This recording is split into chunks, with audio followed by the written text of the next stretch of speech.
Welcome to the double leg. I am one of your hosts, Hey Jive Picks, Hayden Iverson. We got UFC Vegas 62, Alexa Grasso versus Viviane Araujo. Hopefully I said that right. We're going to be going over the full card today. I'd like to welcome in the co-host, Nolan. What's up, guys? Nolan at the Parlay. Make sure to follow on TikTok, Instagram, and here on YouTube. So no fights recently. No, we had the week off last Saturday, and we got the much anticipated UFC Fight Night, Alexa Grasso, Viviane Araujo.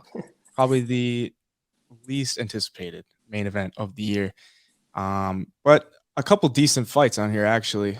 Just the main event's kind of a stinker. But then after that, we got the big card, UFC 280. Looking forward to that one.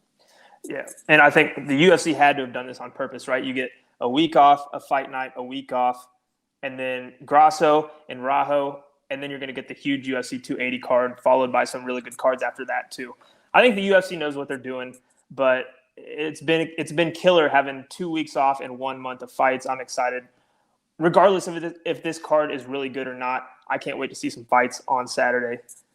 Oh, man, we're going to be fiending for that big pay-per-view because it's been a rough few weeks. Yep. 2 women's MMA main events, but there were some decent prelims. So hopefully this one can deliver a couple of ranked fighters in the flyweight division, and then a pretty solid co-main event as well. So absolutely, let's get right into it. First, we'll go over the main event. Alexa Grasso, Viviane Araujo. Is that how you say it, or what? I'm understanding it's Araujo. That's what I've been calling her. Talking to people, talking in videos. So I'm going to go with Araujo. Okay. No disrespect to her if that's not how you say it, but I'm going to guess that it is. Well, Vivi, 11-3, going to be the dog in this one. Plus 155 dog, fighting out of Brazil. She is coming off the win over Andrea Lee. Pretty decent win there. She did get dropped in that one. I do remember that. And then before that, the loss to Katlyn Chookagian. And then as for Alexa Grasso, going to be the favorite in this one. They were scheduled to fight, was it like a month ago or a few weeks ago? And then Alexa Grasso pulled out, and then they made it a main event. So a little interesting there. Yeah, kind of surprising, to be honest. Yeah, it wasn't even like a co-main event for the original fight. So I'm not sure what made them fill it, but I guess it was just a decent fight, ranked fight, and throw it in there. So yep. 35 years old for Viviane Araujo, though, and the younger fighter Alexa Grasso. What are you thinking for this one? I think Alexa Grasso is definitely on the up and coming, and she's super skilled all the way around. I understand why she's this big of a favorite in this fight, but if you look at Araujo's record, I mean, her last 2 losses are Katlyn Chookagian, who's going to fight the French chick at UFC 280, who can strike. Mm-hmm. She's a super good fighter in this division, and then her last loss before that was Jessica Ai. But she's got wins over like Andrea Lee, Roxanne Modafferi, and Montana De La Rosa. So the level of competition for her isn't as high. She's got some good wins in there. Her losses aren't terrible, but looking at the big picture, I just don't see her being on the same level as Alexa Grasso. I think Grasso's, anywhere this fight goes, I think she's going to have the slight edge. Her fight IQ, in my opinion, is higher. And I understand why she's the favorite in this fight. I wouldn't bet her outright, but it's definitely a parlay piece. But at the same time, in women's MMA, anything can happen. We see that all the time. So it's kind of scary to put your money on a fight like this against a girl in Araujo, who's definitely the underdog, but she's not a bum, let's say, for this women's division. Yeah, not at all. I think I'm leaning Grasso in this one, just being the younger fighter, kind of more up and coming, a little bit more to fight for. Exactly. For Araujo, it's kind of like do or die right now. She's kind of, she has any kind of title implications. She's got to win this fight. At 35 years old, she has faced the better competition. Araujo has, Alexa Grasso coming off the win against Joanne Wood, which I was in attendance for at UFC Columbus. Very good performance there, but at minus 190, almost a 2-1 favorite. I don't feel great about it just because it is women's MMA. It's a women's MMA main event as well. I don't think either of these fighters fought 5 rounds. No, definitely not in the UFC, at least. Yeah, so that's kind of uncharted territories. I probably, as you said, I wouldn't take Grasso outright. Maybe throw it in a parlay and take the hedge out if I'm feeling a little weary about it once it comes around. But yeah, I'm gonna be taking Grasso for the pick, but I don't have anything out on it right now. Yeah, I don't either, and I'm gonna wait to see what happens with the line closer to fight night, because if you look at both of their records, neither one of them has many finishes in the UFC. I know Grasso's coming off of a submission win, but if you look at Araujo, a lot of decision victories. So either side that you do take here, I think you're going to find better value. Let's say if you like Alexa Grasso, to take her by decision. But then again, the part that I don't like about it is that neither fighter has been those 5 rounds. We don't know what they're going to look like past round 3.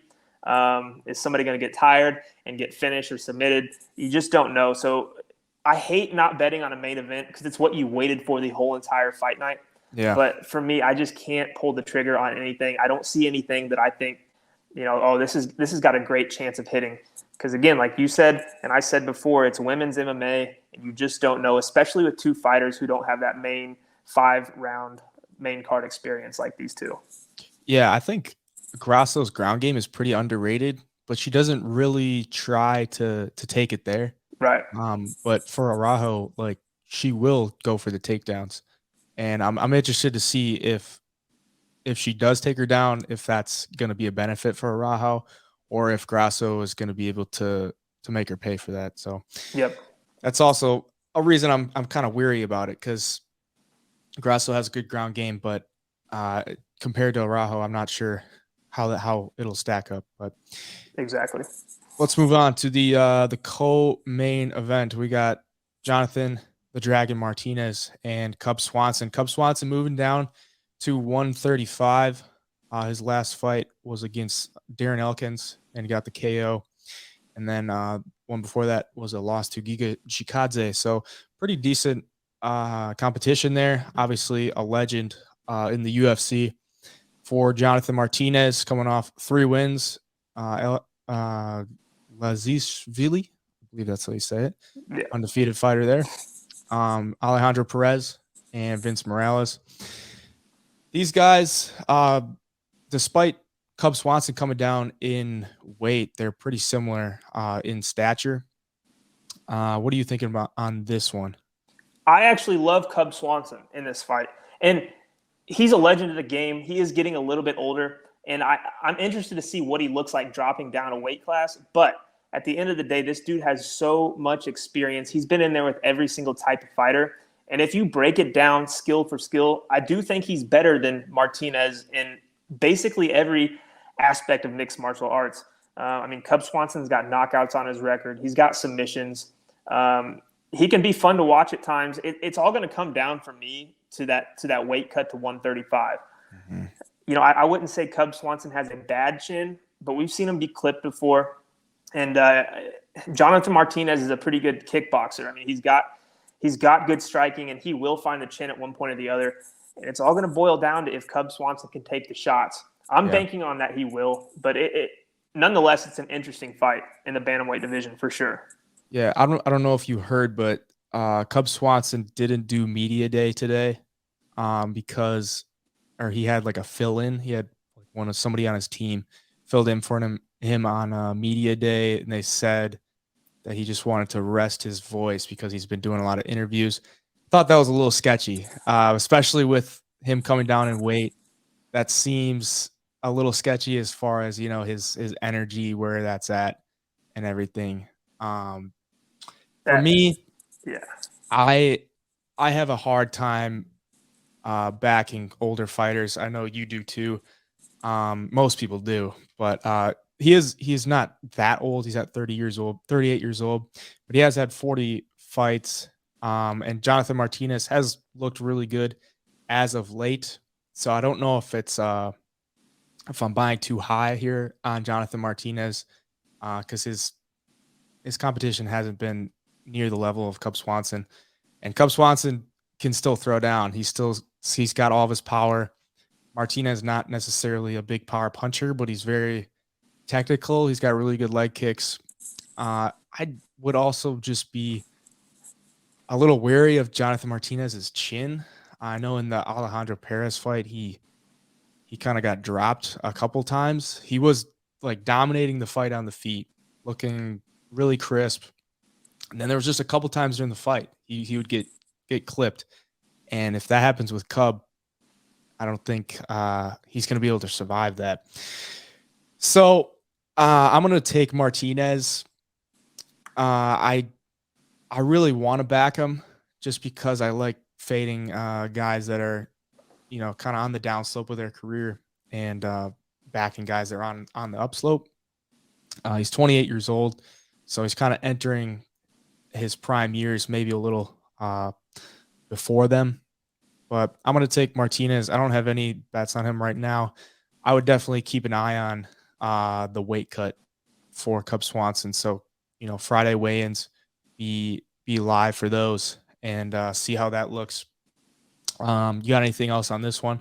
Yeah, I guess to just reiterate, I don't necessarily, when I say I like Cub Swanson, I don't necessarily think he's going to go out there and dominate or even get the win. But at these odds, him being a plus 185 dog, I guess that's what I like as far as value. If you were to sprinkle some money on that line right there, you're going to get a pretty good return.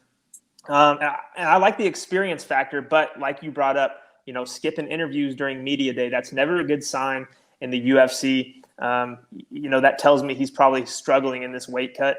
And being an older fighter, like you said, struggling with the weight cut, you got to worry about his chin, his endurance. It's kind of one of those things that it's going to be interesting to see on fight night which Cub Swanson we get. I mean, we haven't seen him cut down to this weight. If he is struggling, that makes it really, really interesting. And I wish these were closer to even money odds, just because if they were a little bit closer, I think I would lean towards Martinez. But it's going to be a tough call. Right now, I don't have an outstanding bet on this fight. I've been watching pretty closely just to see what that line does in Cub Swanson's favor. If it does stay this high, I probably will sprinkle some on Cub Swanson, right, just because of the return you would get. But it wouldn't be a lot of money. It'd be a small unit bet just because of the factors we just talked about. Yeah. I'm just looking at a book right now. It's got Cub Swanson by KO at plus 500. That seems pretty solid because if he does get it done, I do think it's going to be within the distance and it's probably going to be a knockout. Jonathan Martinez has been knocked out before by Davey Grant. That was just a year and 6 months ago. So, and I said he has been dropped in his recent fights. So at plus 500, that seems like it's worth a sprinkle. Yep. And another thing about Martinez is he doesn't get a lot of finishes. I think. Yeah. I mean, most of or if not all of his wins in the UFC, if I'm not wrong, are by decision. He might have a finish or two in there, but I don't think he's going to go out there and dominate or knock Cub Swanson out. But my mind keeps going back to this weight cut too and dropping down to 135. So it's interesting for sure. Yeah, I mean, you would think he would have more power coming down from that weight as well. So I think I'll definitely be playing a little sprinkle on Cub by KO. I like it. I do like that at plus 500. That just seems like the most likely if he does win. At plus 170 on the money line and then plus 500 at KO. That seems like great value. Move on to the next fight: Askarov and Brandon Roy. I'm very, very excited for this one. I saw Askarov at UFC Columbus against Kai Kara-France, and I cashed my ticket on Kai Kara-France that night. Very excited about that one. That was probably the most exciting fight of the night, other than the Matt Brown and Brian Barberina fight, I was actually sitting right next to Brian Barberina's family, which was pretty exciting. That's awesome. Although I had Matt Brown winning that one, so I had to like kind of stay quiet while the fight was going on. But ultimately, they gave the decision to Brian Barberina, and I couldn't be too mad because they were very happy, and it was a really good fight. But for this one, Askarov, as I said, coming off the loss to Kaikar France, his first loss. But this guy's really good. Russian dude. He's got a win over Alexandre Pantoja, who I think very highly of. And then he's got the draw to the current interim champion, Brandon Moreno. So he's fought some really, the cream of the crop of the flyweight division. So has Brandon Royval, but he's hung in there with every fight. For Brandon Royval coming off the win over Matt Schnell via guillotine choke, and then win over Rogerio Bontorin by split decision, and then the 2 losses to Pantoja and Moreno. So both guys have fought 2 of the best fighters in the flyweight division. One of them has taken care of business 1 out of 2 times, and one of them has not taken care of business in either of them. Royval sitting out as the dog right now. For me, I'm thinking this is kind of dog or pass. I do think Askarov is probably the better fighter, but I would not want my money against Brandon Royval. Like, the guy's nickname is Raw Dog. I don't know how you can bet against that. The guy is just a ball of energy. He just goes out there, pushes a pace on you, insane scrambles on the ground. And as a bettor, I want someone that's going to go out there and really push the pace and make the other fighter fight them. Take the fight to the fighter. And what I saw from Askarov in his last fight was it was 1-1 going into the third. And in that situation, Kaikar France is top of the food chain as well. But in that situation, 1-1, I thought he could have done more in the third round to try to win that fight. But he's also coming off a loss, his first loss. He's going to be fired up. What are you thinking on this one? Exactly. Before Askarov lost to Kaikar France, he looked like a world beater. It looked like Askarov is going to be the next guy in the flyweight division that's competing with Moreno and Figueiredo and all of those guys. And then Kaikar France, kind of the dark horse of the division at that time, gives him that first L.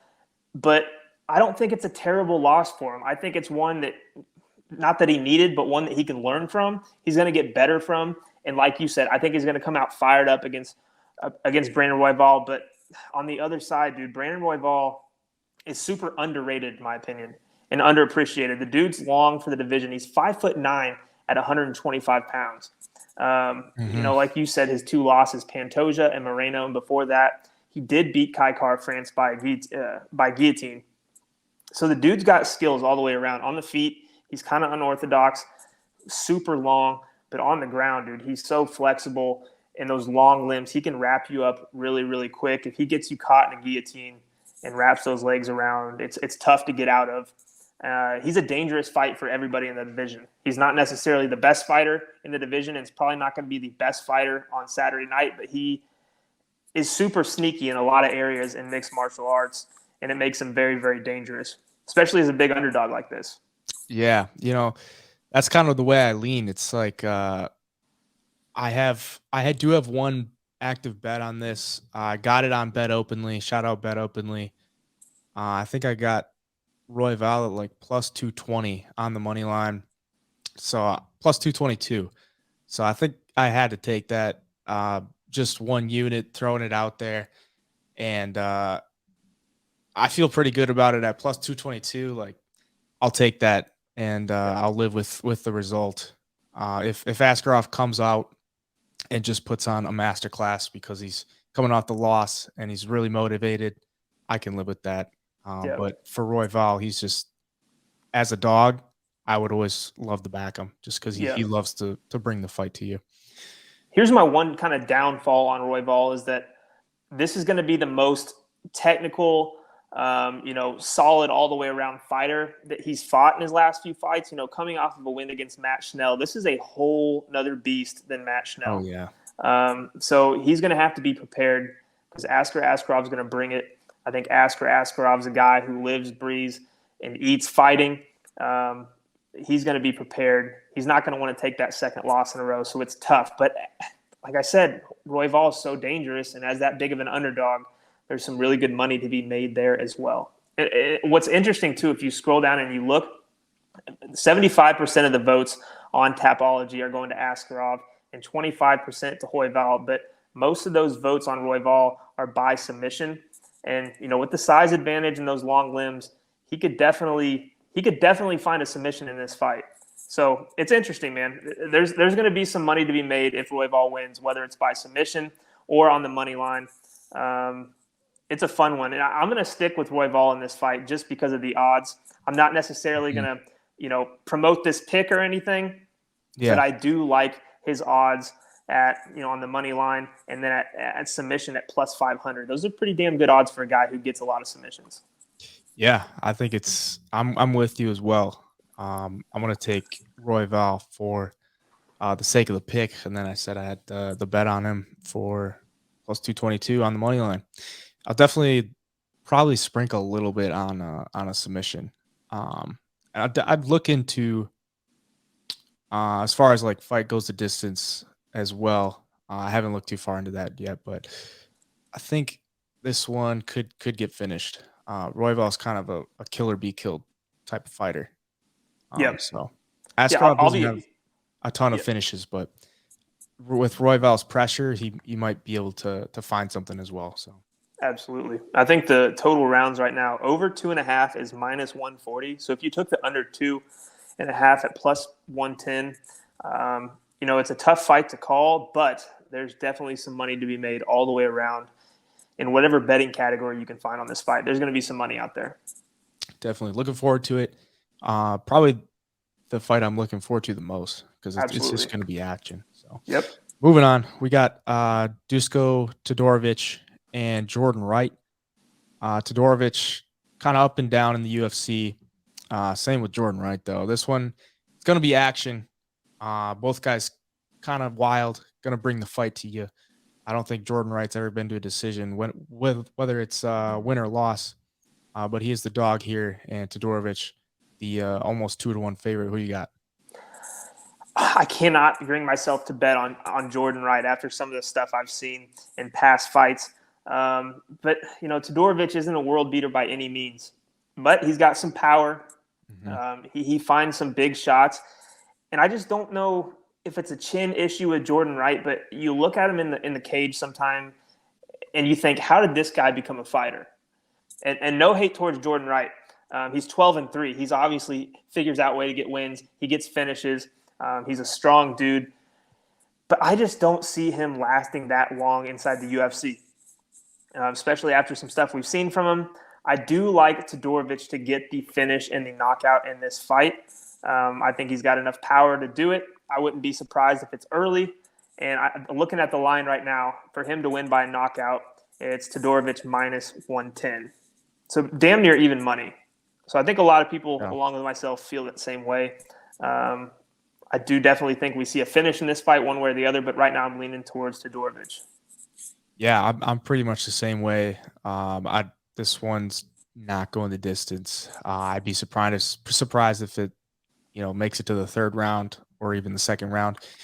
Todorovich, go back to the share screen there. Todorovich, I mean, his losses are against pretty solid competition. Chidi and Joe Kawani, he did get knocked out in that one. Gregory Rodriguez, obviously those two just fought. So both very good fighters. Punahele Soriano, I think is pretty solid. He hasn't done a ton in the UFC, but I think he's pretty solid. Absolutely. And then his wins are kind of, they're okay. Daquan Townsend and Maki Pitolo, but he knocked them both out. Gets the job done there. For Jordan Wright, his losses are, respectable as well. Joaquin Buckley, Bruno Silva, Marc-Andre Barrio. So both these guys are kind of in the same position. His wins, Ike Villanueva, not impressive at all. Jamie Pickett, not impressive at all. So both fighters are very similar. I do lean Todorovich's way just because he just on film, he just seems like a little more, he has like more potential. Like as you said, Jordan Wright, you wouldn't look at the guy and be like, damn, that guy's a fighter. For like Todorovich, a little stronger, looks a little stronger, at least throws a little harder. His chin looks a little bit better. I know he did just get, the elbows by Chidi, but it is what it is. This one's kind of like an action fight. You get two guys in there that just want to throw, and you make them fight. So I'm going to take Todorovich. I also do like inside the distance. You said it was at what, -110, or is it? Well, that's -110 is for Todorovich to win by knockout, and right now under 1.5 rounds is -240. So Vegas and a lot of people believe this thing is going to end early. And if you look at, Todorovich to win by knockout in the very first round is +130. And then if you get Jordan Wright in the first round, it's +450. And then it drops off drastically after that. Dusko Todorovich to win by KO in the second round is +650. So you go from +130 for him to win in the first to +650 to win in the second. I'm not going to be surprised if we see an early finish either way. Mm-hmm. But I got to go Todorovich. Yeah, I'm going to take Todorovich as well. The only, in some of these cases where everyone's so heavy on the early finish, and you have like two guys that have knockout power, but they're not that technical, it makes some more sense for it to be an early finish. But some of these times you'll get two guys that have really good power, but they're both pretty technical and they're both really good defensively. I don't think either of these guys are very good defensively. So I think this is it makes sense, and I would back the early finish as well. Moving on, we got Misha Circanov and Alonzo Menifield. Circanov, get that ad out of there. Circanov, 3 losses in a row. I was on him against Wellington Turman, and he absolutely disappointed me. I was pretty low on Wellington Turman, and Circanov did fight at 185 in his last fight. This one's going to be at 205. So interested to see how he looks physically, because that is it's a big gap, 185 to 205, and Menifield is not a small 205. No, not at all. He's a shorter, but he's very thick. Like his legs are as big as they come. But losses to Jocko, Ryan Spann, and then for Menifield, coming off the win over the very odd fighter Askar Mozarov with all that, record stuff, whatever all that was, but he dominated him from the jump and looked pretty good in that one. Both these fighters are pretty, not young, 34 years old, 35 years old for Misha Circanov, kind of a little bit more tread on the tires for Misha Circanov. I'm going to lean Menifield in this one. He is the favorite at -220. I just think he's much stronger. He's going to be bigger, especially with Circanov coming up from 185. And I think he could not necessarily ragdoll him, but Misha Circanov's game is kind of like wrestling and getting the fight to the mat. Menifield, more so of a clinch guy. You kind of see these guys that are just super strong and they want to get you up against the cage and hold you there, throw knees, occasionally look for a takedown, stuff like that. And I think Menifield, with his size and his strength, is going to be able to do that. If he wants to take it to the ground, the only thing I would worry about is him getting snatched up in some kind of submission. What are you thinking? Right. And like you said, moving up from 185 to 205 is such a huge gap. And Menifield is a powerful guy. He's strong. He hits hard. And if you look at Circanov's record, like you said, the loss to Wellington Turman, the Jotko and the Spann loss, okay. but you're coming off of 3 losses. That's hard to bounce back from in the UFC, especially if you're going to try to move up a weight class to do it against a guy who hits as hard as Menifield does. So it's tough to take Circanov in this fight. I just don't see a real path to victory. He's probably not going to be the stronger guy in this fight. He's not going to hit as hard. He's got 8 losses on his record, and that worries me. To Johnny Walker, Glover Teixeira. So the losses aren't terrible by any means, but I just don't see him going out there and beating Menifield by any means at all. I think Menifield gets it done, and I won't be surprised if we see a finish in this one either. A lot of finishes maybe on this card, but Menifield, I think, gets it done. My gut's telling me Menifield by knockout. Mm-hmm. I just don't see Circanov moving up to 205 and having a lot of success against a guy like Menifield. Yeah, I do like that Menifield's coming off that is like a crucifix, kind of ground and pound win over Mazarov. So showing that he can get it to the ground and finish it on the ground as well. He's not going to just take it to the ground and lay on him. So that's kind of, promising as far as that goes. I'm going to take Menifield. I do have him in a parlay.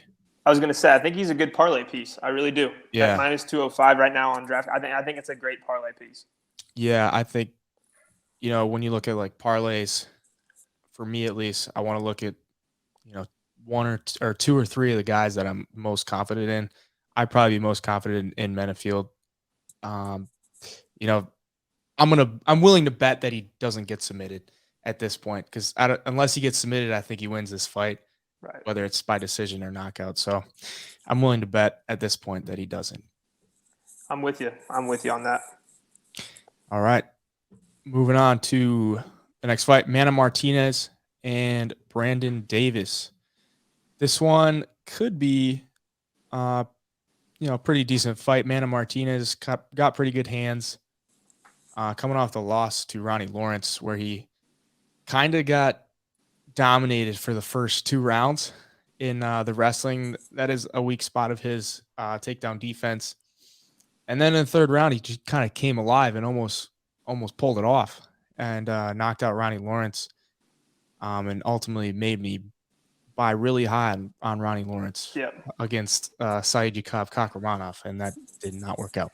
So goes to show you, you got to not buy high on these lower level fighters. Yeah. Not that Ronnie Lawrence is super low level, but definitely thought too much of him there. So for Brandon Davis, coming off the knockout loss to Dana Bakary almost a year ago, I believe this is his 2nd stint in the UFC, and his first fight back, he got knocked out. So not a great look. They're both fighters are pretty long for the weight division, though. 5'10", both 5'10" for bantamweight.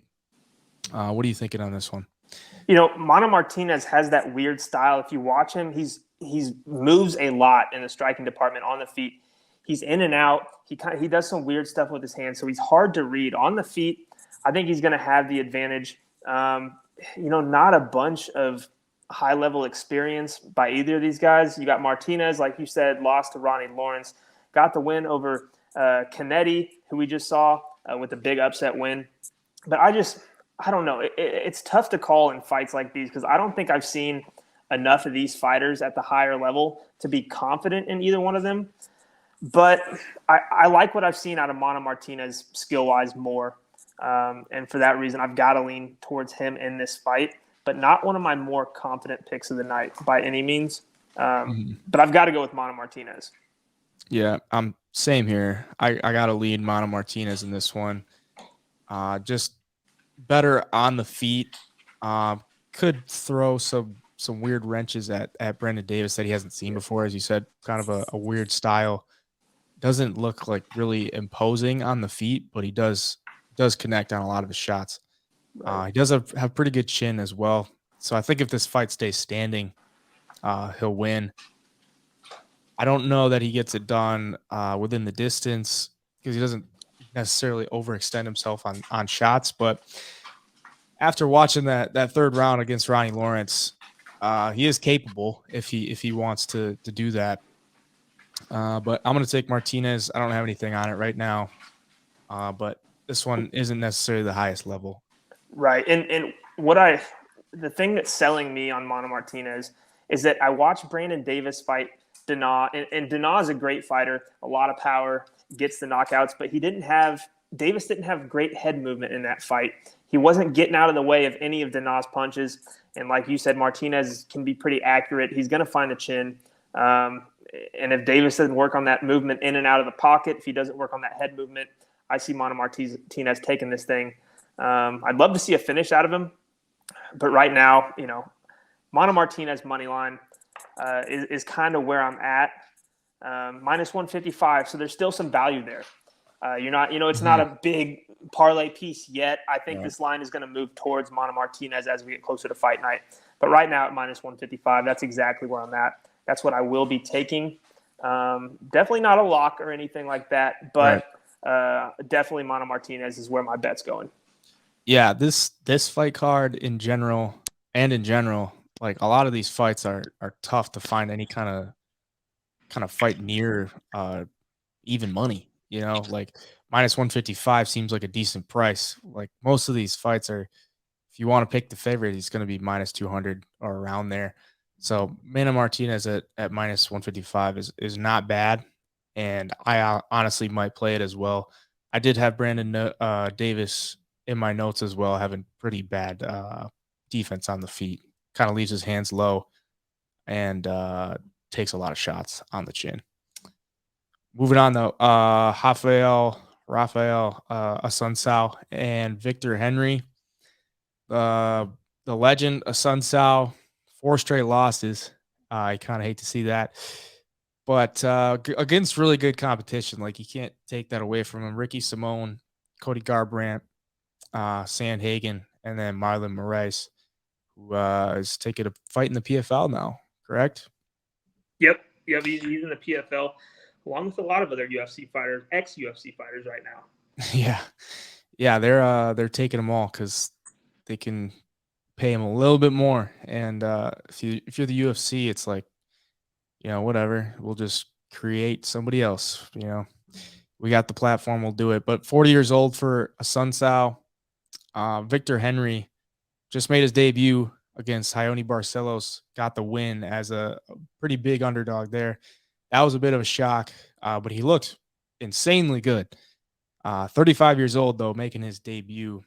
I guess he was 34 back when he made his debut, but 35 now. He is the favorite in this one, which I'm not sure how I feel about it because he should be favored based on his fight against Raoni Barcelos. He looked really good, and Barcelos is no slouch at all. But it was his debut, and he's only had one fight in the UFC. For him to be this big of a favorite against a legend in Asuncao, he is 40 years old, but I don't know that I can get behind it. It just seems a little juice to me. I don't know. What are you thinking? Yeah, exactly. I mean, Victor Henry, not a lot of UFC experience at all against Asuncao, who has fought absolute killers for the last half of his career. I think everybody remembers Asuncao from the Cody Garbrandt fight when Cody knocked him out with 1 second left in the round. Knockout of the year, at least was a candidate for knockout of the year. And then he's lost to, other top guys. So, but he's got the experience and he's definitely got the skill. He's been around a long time. And then Victor Henry, like you said, looked really sharp in his first UFC fight and is a really good striker, and he's fun to watch. But, what happens if Asuncao can take some of those shots and we get into the later rounds and Raphael lets that experience take over? The one thing that worries me, though, is Asuncao's, he's taken a lot of damage in his career, especially of late. Mm-hmm. There's a lot of wear and tear. I don't know how his chin's going to hold up. We'll see. I guess that Ricky Simone, when he lost to Ricky Simone, I kind of thought this might be the end of Rafael Asuncao. And now the UFC's throwing him to this up-and-coming kid, Victor Henry.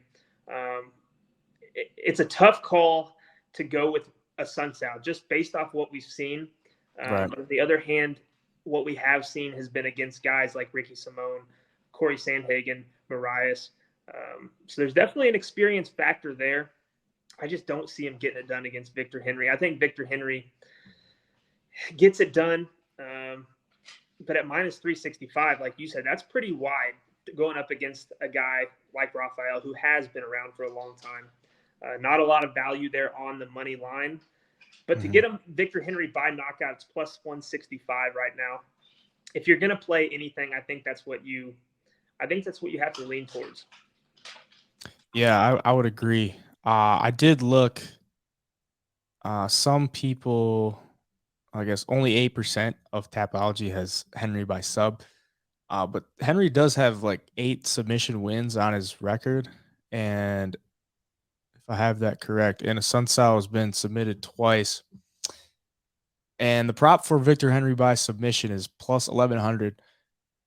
Might be worth a sprinkle. I don't know if this fight would ever hit the ground because Victor Henry doesn't really push any kind of takedowns like that, and he has shown really good volume. But in his last fight, he put together like 150 significant strikes in a 3-round fight with Barcelos. So I think he's very confident on the feet. I don't think he wants to necessarily take it to the ground, but if it hits the ground, he could snatch something up. I don't know that I'll be playing it, but I thought that was just interesting. At plus 1100, Victor Henry's got a number of submissions on his record. Sun Sao maybe wants to preserve his chin a little bit and looks to take it to the ground. But yeah, I'm taking Henry by knockout, and I think he gets it done. I can't be back in a 40-year-old fighter that's lost 4 in a row. Yeah, and what's interesting about you talking about Victor Henry by submission. A lot of times in fights like these, we'll see the guy who's supposed to win by knockout or decision clip his opponent, follow him to the ground, start the ground and pound, and then snatch the neck from behind or get that last-minute submission. So at plus 1100, it's kind of interesting because at some point, I really do think Victor Henry is going to find the chin. I'm not going to be surprised if we see him knock a Sun Sao down once or twice, and it'll be interesting to see what he does following him down. Does he finish him by ground and pound? Is the Sun Sao tough enough to weather the storm? But it'd be really cool if Victor Henry did snatch that neck and you sprinkled some money on the submission because those are some pretty damn good odds. Yeah, the difference between Victor Henry by KO and Victor Henry inside the distance, at least the book that I'm looking at, is plus 175 for KO and plus 140 inside the distance. As you're not losing a ton there, like it might just be worth to take it inside the distance, unless you just want to take by submission. But yeah, with that small of a difference, depends what kind of units you're betting, but like it doesn't make a huge difference as far as that goes. Kind of gives you some insurance on that because you said club and sub is never something that you necessarily think of when you have a KO prop that low. So yeah, we'll move on though. Nick Maximov and Jacob the Mamba Malkoun. This one might be really boring fight, but to me it's a little bit interesting. I've been backing Jacob Malkoun for like 4 or 5 fights in a row, just because he's a really dominant wrestler, and if he can push his pace and impose his will on you, he can get a dominant victory. We've seen in his prior fights, he is coming off the loss to Brendan Allen, who I think pretty highly of. Just got the win a couple weeks ago against Christoph Jocko in the first round, but then win over AJ Dobson and Abdul Razak Alhassan, where he did impose his will on both those guys, and his cardio is off the charts. But for Maximov, coming off the disappointing loss to Andre Petrosky, which he got anaconda choked in the first round. Nick Diaz Academy. When I've watched him on film, his stand-up looks very similar to like a Nate Diaz-esque. Like, I don't know if you've noticed that as well, but like all the people that come out of Nick Diaz Academy, they all look the same on the feet. Like that one girl, it's like that fought 2 weeks ago. I forget her name. in is either the bantamweight or featherweight division. But even her, like, she looked very similar on the feet to Nick Diaz and Nate Diaz. But obviously they don't do it as well as them. Maximov is decent on the feet, but he's gonna want to take it to the ground and use his jujitsu. For Malkoun, not much at all on the feet, and really just wants to look to take it to the ground. Not much finishing ability at all on the feet or on the ground. He's kind of just a cardio guy and wants to wear on you. He's got that blanket on his chest and his back and his face that he wants to make you feel and wants to make you uncomfortable.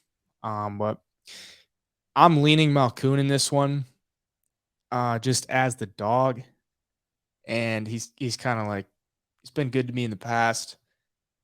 I had like a plus 800 ticket on him to win by a decision against Brendan Allen, and I thought I had a pretty good shot going into that one when the decision was being announced, but he didn't get it. So I'm gonna take Malkoun, but the confidence level in it is not high. What about you? I actually like Maximov here, and it's kind of just boils down to, like you mentioned, Malkoun doesn't have the big finishing ability, which has kind of been Maximov's downfall. Maximov trains with the Diaz bros coming out of the Nick Diaz Academy. He's very good in the jiu-jitsu department on the ground. I think on the feet, he's not the best striker or the most powerful guy, but he's going to be better than Malkoun.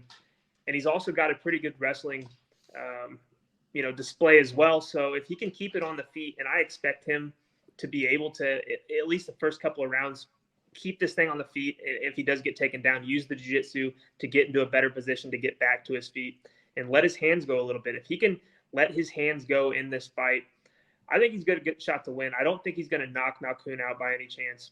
But I do like him to win this thing.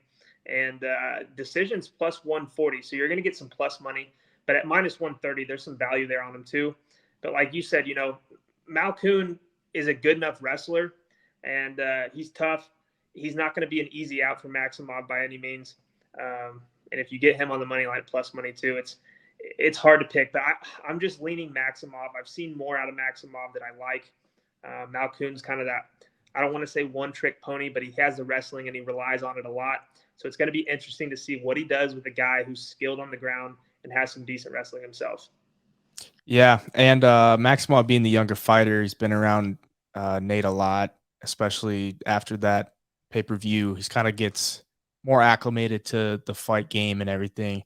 I definitely see where you're coming from. And at this line, honestly, I don't see a ton of value on Jacob Malkoun. And a little bit more on Maximov, especially with that finishing ability. But I just got to ride with my boy Mamba. I got to ride with him. I feel you. If he's helped you in the past, you got to stick with him. You know what I mean? Until he proves you wrong. Yeah.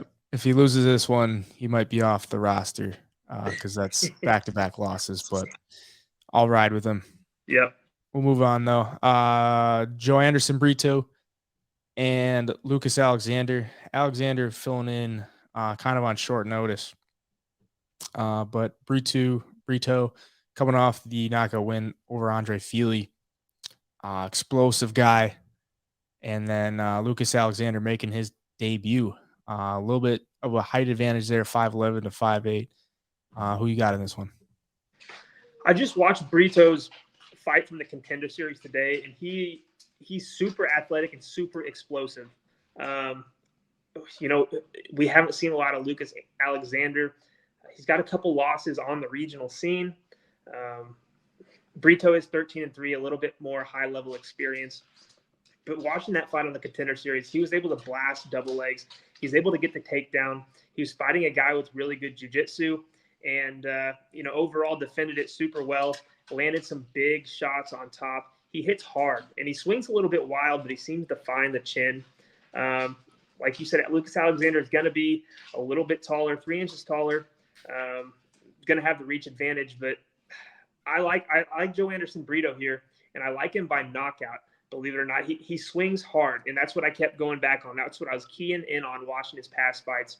as he hits really hard. And I think he's going to give Lucas Alexander a big welcome to the UFC present on Saturday with a knockout. I agree. I'm going to take Brito as well. I think he knocks him out as well. It's one of my favorite plays, actually. Yeah. Just with the short notice, he's coming in as his debut. And his last fight, he won via TKO via like injury. I don't know if you watched that fight, but he threw a leg kick.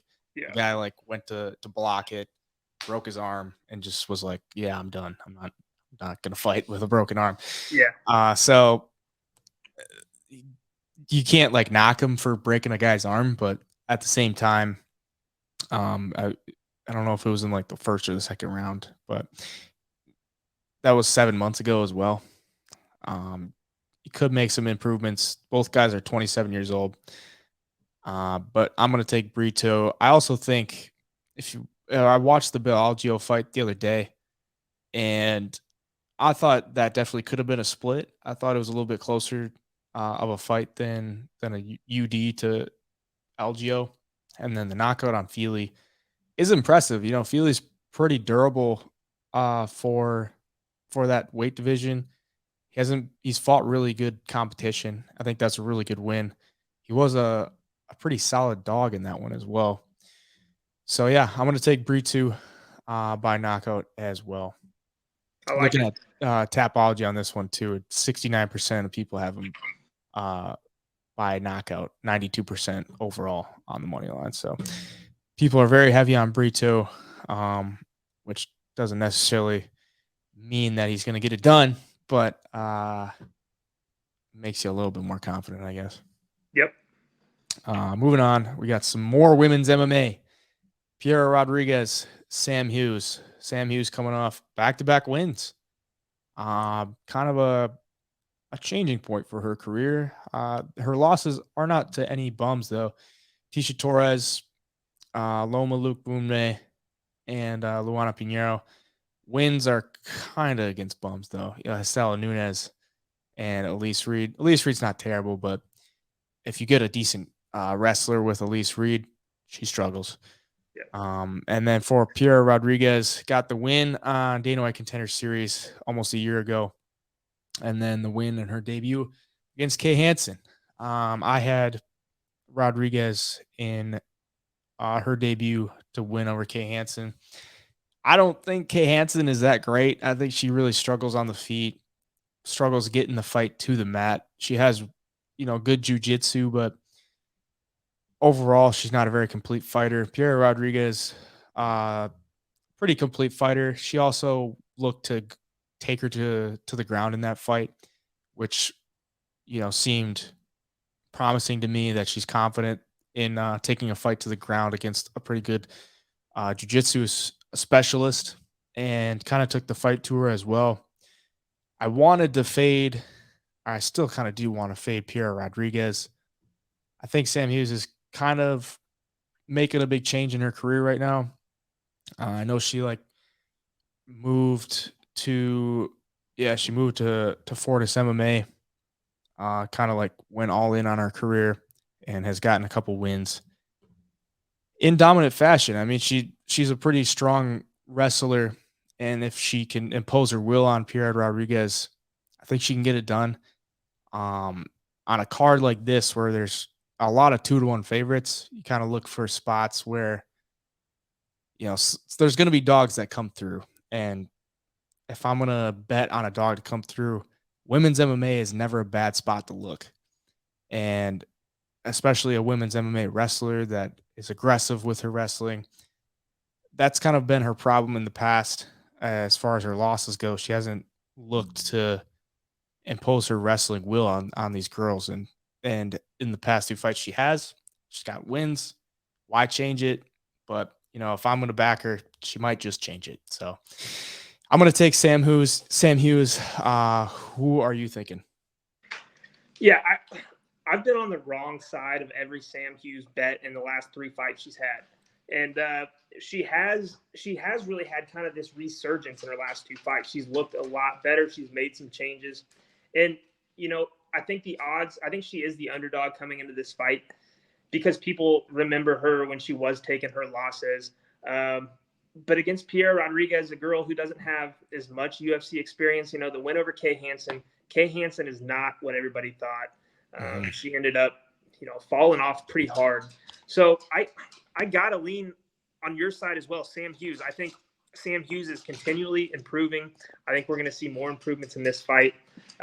She's been pretty active, fought in May, so not a huge layoff or anything, but definitely enough time to make the adjustments. She got a great win in her last fight got to mount, landed those elbows. They were nasty. It's going to be a tough fight for her, but I think she can use the experience, the durability. I think she's going to keep improving, like you said, and I see her getting this win too. And I really do like her as a plus 140 underdog in this fight. Yeah, I mean, just taking women's MMA dogs, like you can't really go wrong. Like a lot of these lines are so hard to read or hard to make. It's like Pierre Rodriguez has one fight in the UFC. Yep. It's against Kay Hansen, not great. Sam Hughes had a little bit more experience, but also showing more losses, a little bit more momentum. I don't know. Could be buying high on her here because I do think Pierre Rodriguez is she has good skills, but it hasn't really been tested. And I think Sam Hughes is going to test that. But yeah, I'll take Sam Hughes in that one. And here's another thing I like about picking against Pierre Rodriguez here is if you look at her wins in her career, her first win was against a girl who was 0-0. Second win, a girl that was 3-1, not a lot of experience. Her third win against a girl that was 0-0. Her fourth win against a girl that was 1-2. Fifth win against 1-0. So she hasn't fought a lot of girls that, have MMA experience or have wins. She does have a few against a girl that's 13-4 and then 8-2, and then Kay Hansen 7-5. So really, she's had two, good wins. Everybody else has been a huge lack of experience. And to go in there against a girl like Sam Hughes, like I was saying, getting better every time out. Pierre Rodriguez will be in the fight, the hardest fight she's had to date. And yeah, at an underdog, I really like Sam Hughes, man. Yeah. She's also, if you click on the gym she fights out of in España, I guess that's Spain. Yeah. So the trip over from Spain is no easy task. I don't know if, a lot of these fighters will come here a little bit early if they have a fight booked, but that weighs in a little bit, but we'll move on. CJ Vergara and Tatsuro Tairo. This one is a little interesting to me as well. Vergara has been the underdog in both of his UFC fights. And he's kind of shown that he shouldn't have been that big of an underdog. Obviously, getting the win over Clayton Rodriguez 4 months ago. I believe he was like, I guess we could look at it. He was like plus 270 dog there against Clayton Rodriguez. And then against Ode Osborne, he was plus 170. But came on and won the third round. Lost the first two, but did win the third. So that kind of leads me to believe that he gets undervalued a little bit. But Tairo, obviously 11-0, hasn't lost. He looked pretty good in his debut against Carlos Candelario. Good wrestler, or not really wrestler, but good grappler. Good ground game in general. Pretty decent on the feet. For Vergara, he's kind of a stronger guy, decent on the feet, more of like an all-around, just kind of what I like to call like a will guy. Like he's just going to go out there and fight. He doesn't have anything special as far as his skill set. I don't think he'll ever be anything, too big in the UFC, but he does have fights that he can win. He does have fights that he can pull out an upset. And this one leads me to believe that a perfect record is going to get destroyed. And this one's very hard for me to look at and make a decision because Vergara as a dog has come through in one of his two fights, but also showed that he shouldn't have been that big of a dog in one of them. And for Taira, it's like, who knows? The win over Candelario was pretty decent. He has good skills, but he's also fought out of Japan. It's not the best regional circuit there. What are you thinking? Yeah, Tatsuro Taira, he's a good prospect, and a lot of people are really high on him. But being 10-0, he's trying to keep that perfect record. Going up against CJ Vergara, who's not going to give a shit about any of that. He's just going to go in there looking for your fight that he like. I mean, CJ Vergara reminds me of a guy that just enjoys going out and gets in fights. Mm-hmm. He's tough. He's durable. He's got a lot of heart, and we've seen that in his past fights. He'll hit pretty hard. Skill-wise, I don't think he's as good as Taira, but I think CJ Vergara, like you said, he's been in this underdog spot before. He's not going to feel that pressure. He's comfortable here, and he's going to do everything he can to just take Taira's head off, try to get that win any way possible. And I'm not going to be surprised at all if he does win. At plus 205, there's some value there for sure. I think he's strong enough. He'll be able to grapple with Taira a little bit. But on the feet, man, he's got a chance against anybody. Yeah, I mean, also Taira's 22 years old. Right. And Vergara's he's 31. He's kind of in his prime. This seems like a spot where Taira kind of gets humbled. I don't know if you feel the same way, but like he's going to lose eventually. And in this spot against the guy that is going to come to fight, he's going to put everything he has into a fight, and stronger guy, a little bit more experienced, and is not afraid of anything. It seems like a spot where Taira gets humbled. Exactly. I'm gonna take Vergara. I'll definitely sprinkle a little bit for sure. I know him by decision is plus 350, so you're getting a little bit more value there. I don't think he finishes Taira, but I do think he can put the fight to him and really expose him in some areas. So yeah, I think Vergara could go out there and surprise a lot of people. If he stuffs a few takedowns, keeps it on the feet, he's a forward pressure fighter. He likes to march forward. He likes to get in your face and back you up against the cage. And if he can do that and steal the first round, it's going to get really, really interesting. Because then I think Taira's going to, I don't want to say panic, but, he's going to be a little bit more urgent trying to get those takedowns. And if they never come, Vergara could steal that second round, and then it's up to Taira to try to put the thing away in the last round. And that's a bad spot to be in for a 22-year-old who, hasn't really faced a ton of guys like CJ Vergara, who aren't going to give up. They're going to march forward at all costs, put it all on the line to get the win. So as an underdog, my money's going on CJ Vergara. At plus 205, I see some value there. Like you said, I'm going to sprinkle. I'm not going to go all out on it by any means, but I do like him there. Yeah, I mean, you get a very similar situation that he was in his last fight with Clayton Rodriguez, younger guy who has a lot of hype in him, coming in as a big favorite and spoils the show. So give me CJ. And that leads us to the first fight of the night, the unicorn fight, if you will. Mike Jackson, the photographer, one of the photographers for the UFC. He's had a couple fights at the UFC, just absolute circus show stuff. And Pete Rodriguez, who I don't think is UFC caliber either, but if you're going to match Pete Rodriguez up for a win, this is about as good as it gets for him. If he doesn't knock him out, like, he should probably cut him. Like, Mike Jackson is the bottom of the barrel. He got his only win is against Dean Barry in the eye gouge. We got to click on this one because the whole week is like Dean Barry. Yeah, I mean, he's a plus 700 dog. I think Dean Barry was like minus 1200 or something. And it's MMA. Like, you can't. I would never bet on a minus 1200 dog. Like, you get situations like that where he loses by an eye gouge, and then the decision over CM Punk that got no contested.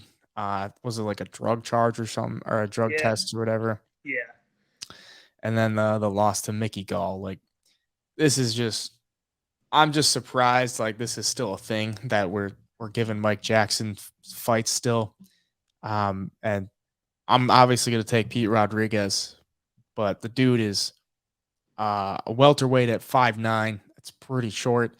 Does have some pretty solid hands, but like, if he fights anyone that's normally like a normal fighter in the welterweight division, I don't think he beats anyone on the roster. He lost to Jack Della Maddalena, and just Della Maddalena just jabbed his face off. The dude's nose was bloody within a minute or two of the fight, and ultimately knocked him out. But he does have 4 knockout wins in his professional career, all of them in the first round, I do believe.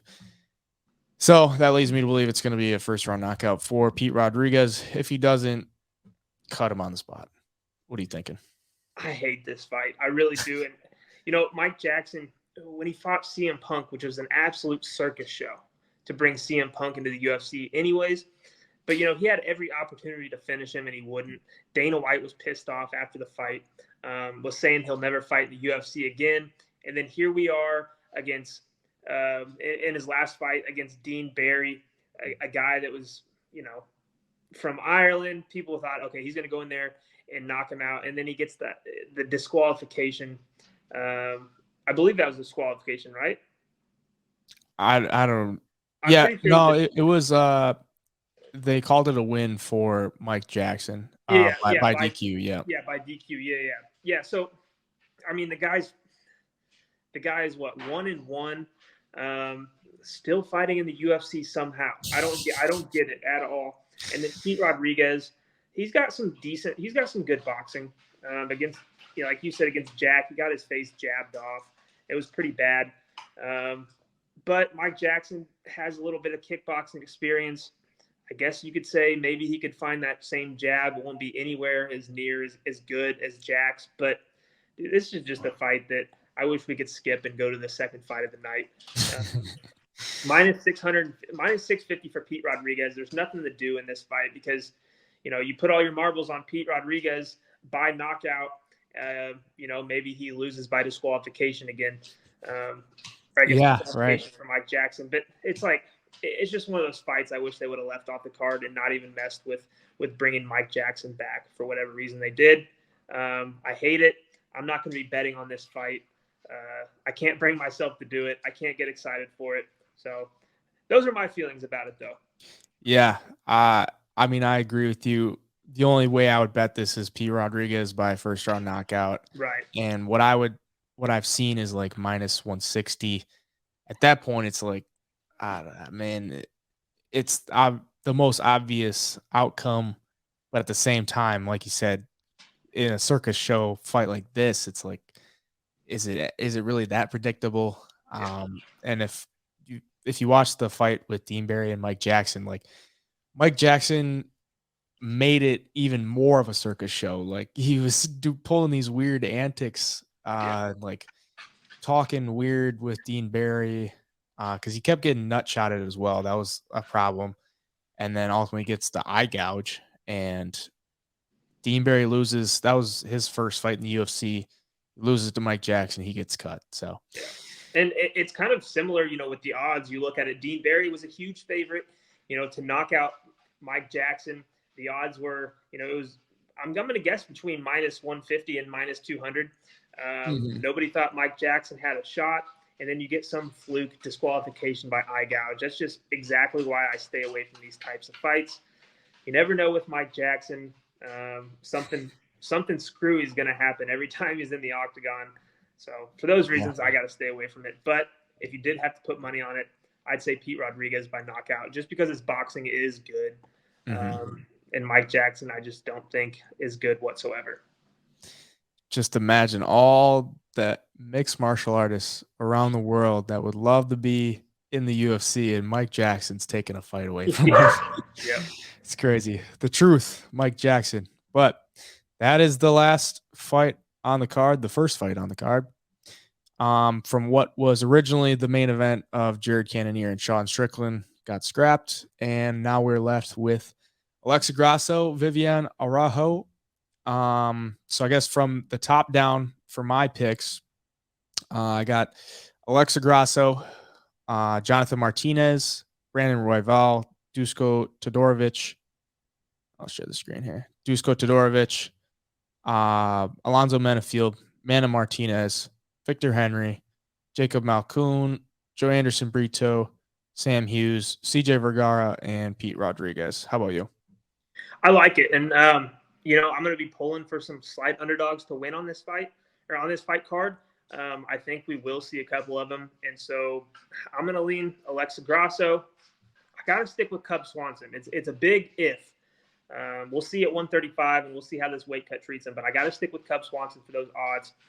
I am going to sprinkle on Brandon Royval just because, again, the odds are pretty good there. Askarov has shown that he's human. Don't necessarily think Royval is going to win, but it'll be a nice payday if he does. Mm-hmm. Definitely Dusko Todorovich. I don't like Jordan Wright whatsoever for whatever reason it is. Alonzo Menifield by knockout. Mana Martinez, I'm sticking with him. Victor Henry, I believe, is going to find the finish. Nick Maximov, I really do like this play, especially you're getting, minus 130, minus 140. I really do like that pick. Joe Anderson Brito by finish.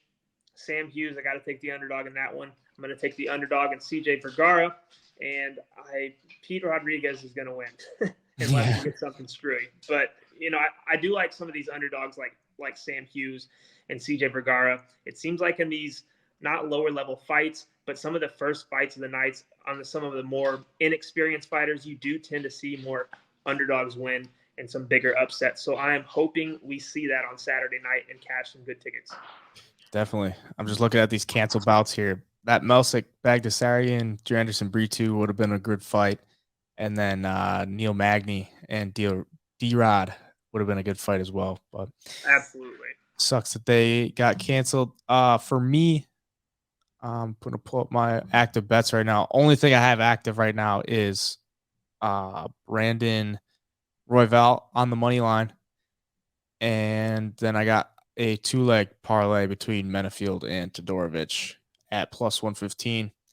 That's all I got right now. I'll definitely be adding to that. Just want to wait and see how the week plays out before I finalize anything. But all my my full card I'll be putting out on Instagram and Twitter as well. What about you?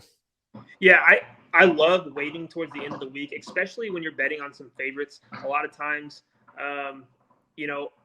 if they shouldn't be that big of a favorite, maybe the line closes a little bit and you're going to get some better value. And same thing with some of the underdogs you like. If you think they're an underdog for a reason, but you can find, a little bit of value there and you think they are going to win, you wait a little bit closer to fight time. Sometimes that plus 205 can turn into plus 225 and so on. So right now what I've got locked in is CJ Vergara, Sam Hughes. I've got Maximov that I've had for the last couple of days because I think he does become a bigger favorite as the week goes on. And I've also got Alexa Grasso, and I'm taking her by finish. I placed that one a few weeks ago. I do think she gets it done. And it's kind of a bet I made on after watching a few of her tapes, a few of her previous fights. Mm-hmm. Decent odds there. So that's my fourth one I've got locked in. Some that I'm keeping my eye on are going to be Dusko Todorovich by knockout. I am watching to see how that line moves, if it does move at all. I probably will end up taking that one. And then what else was I looking at here? I'm still keeping my eye on Cub Swanson. I really am. If he gets anywhere over plus 185, I'm going to pull the trigger. Right now, he's sitting at plus 175. If he gets closer to plus 200, I'm going to do it just because I do think there's some value there. But those are the bets that I'm really keying in on and I'm looking forward to on Saturday. I will be putting out some more picks as we get closer to the time, but those are the ones that I'm really keying in on right now. Yep. As I said, I'll definitely be adding to it. I originally had Alexa Grasso when they were going to fight the first time, and I had her at like minus 145. Yeah. Put a couple units on her. I was really high on her. And then the line opened again, and it was like minus 190. I'm like, I'm going to just wait a little bit and figure it out. But yeah, at HeyJai Picks on Twitter, Instagram, TikTok, YouTube, and Twitch. You'll be finding all that there. Where can they find you? On TikTok at The Parlay, Instagram, The Parlay_media, and on YouTube, The Parlay MMA. All right, brother. We will wrap it up here. UFC Vegas 62, Grasso versus Araujo. Looking forward to getting past this one. Should be decent, but looking more forward to that UFC 280, the big one. Thanks for coming on, and thanks for doing this. We will be back next week with the preview of UFC 280. Hope everyone enjoys the fights this week. Till then, HeyJai Picks. This is the double leg. We out.